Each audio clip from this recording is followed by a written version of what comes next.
Next matchup here, Chargers and the Texans. Chargers favored by 5, over under 45 on this one. What are your thoughts here? I'm going to take the Texans to cover. I think the Texans find a way to keep it close. They've played really competitive games here to start the season.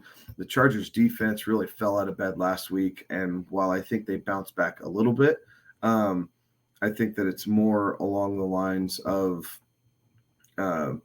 the Texans keeping this within a field goal. I think we see some Dameon Pierce in this game, which is always a good thing for that running back stash. Brandon Cooks, Nico Collins, I think both of them end up somewhere in the neighborhood of about 60 yards receiving.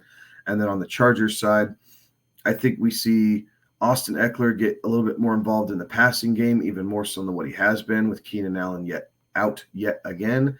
And then with Mike Williams being the clear number one here, I think we do see a couple deep shots to make Mike Williams' fantasy value hold where we were drafting him to be that wide receiver too. Inside of all that, going along with that Mike Williams thing, my player prop for the game is going to be Mike Williams over 57.5. I think that's a pretty low total for the number one receiver here for the Chargers.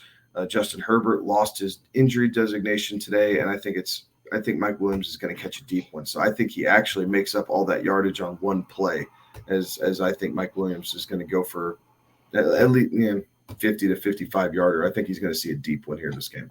I mean, you could be right. That's that has been one of Mike Williams' MOs in the past, is just your big play guy and could absolutely smash that thing one play.